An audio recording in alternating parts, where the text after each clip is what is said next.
শুরুতেই আপনাকে একটা কথা বলি, সঠিক সিদ্ধান্ত এর উপর জীবনের বাঁচার আনন্দ নির্ভর করে। না জানি আমরা জীবনে চলার পথে কত ভুল সিদ্ধান্ত নিয়ে ফেলি, আর তার ফল সারা জীবন ভোগ করতে হয়। যদি নিজের নেওয়া সিদ্ধান্তের দ্বারা নিজের জীবনে ভয়াবহ পরিস্থিতি ডেকে আনি, তাহলে হয়তো কখনো আমরা কাউকে দোষ দিতে পারি না। কিন্তু যখন অন্যের সিদ্ধান্তের ওপর আমরা আমাদের জীবনও অতিবাহিত করি, তখন না পারি নিজেকে দোষী মানতে, না পারি অন্যকে।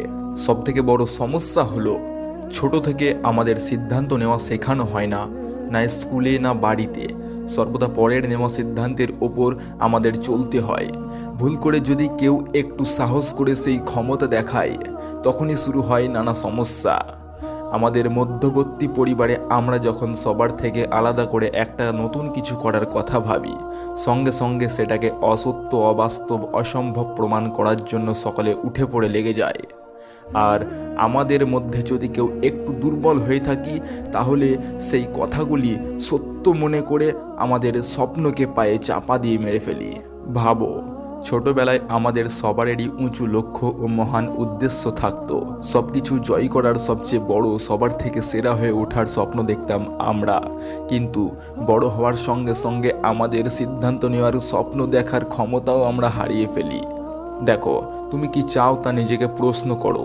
আমরা সবসময় বাইরের লোকেদের জিজ্ঞাসা করি আমাদের কি করা উচিত, কোনটা অনুচিত। এখন থেকে আমাদের নিজেদের প্রশ্ন করা উচিত, আমরা কি চাই, কোনটা আমার পক্ষে ভালো, কোন কাজটা আমি সবচেয়ে ভালো পারবো।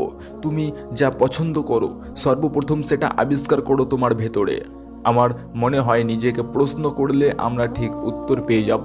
বলো কম, করো বেশি। আমরা অনেক সময় শুধু বলেই যাই এটা করব, ওটা করব, কিন্তু করার সময় এলে করি না। একটা সঠিক চিন্তা, একটা সঠিক লক্ষ্য তো বানিয়ে ফেলি, কিন্তু যখন সেটা করার সময় আসে, তখন আমাদের ইচ্ছা করে না। আর আমাদের যারা দেখে তারা বুঝে যায় যে আমাদের দ্বারা সম্ভব নয়। কারণ আমরা আমাদের যা অডিও প্লে করি আর যা ভিডিও দেখায়, তার মধ্যে অনেক পার্থক্য থাকে।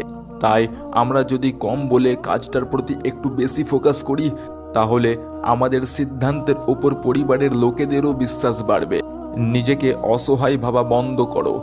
আমরা অনেক সময় লক্ষ্যের পিছনে ছুটতে গিয়ে নিজেকে অসহায় মনে করি। কোথাও একটু হোঁচট খেলে ভাবি আর হবে না আমার দ্বারা, ওরাই ঠিক, ওরা বলেছিল আমি পারবো না, আমি ভুল করলাম এই পথে হেঁটে, ইত্যাদি। ব্যর্থতার ভয় আমাদের আঁকড়ে ধরে। মনে রেখো, যখন তুমি কোনো স্বপ্ন দেখবে, সেটা পূরণ করবার পথে তুমি কাউকে পাবে না। স্বপ্ন যখন একাই দেখেছো, সেটা পূরণ করবার দায়িত্ব তোমার নিজের।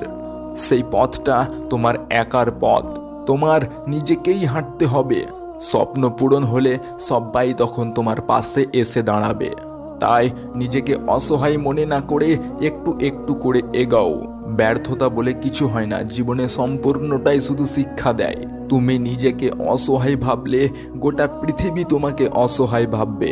সময় পরিস্থিতি যতটাই কঠিন হোক না কেন, নিজের মানসিক শক্তিকে এতটাই শক্তিশালী করা প্রয়োজন, যাতে ভেতরের শক্তি আর আনন্দ কেউ কেড়ে না নিতে পারে। ভিডিওর শেষে আমি একটাই কথা বলবো, দায়িত্ব নিতে শিখুন, ব্যর্থতার ভয় পাওয়া বন্ধ করুন এবং সঠিক সময় সঠিক সিদ্ধান্ত নিতে শিখুন।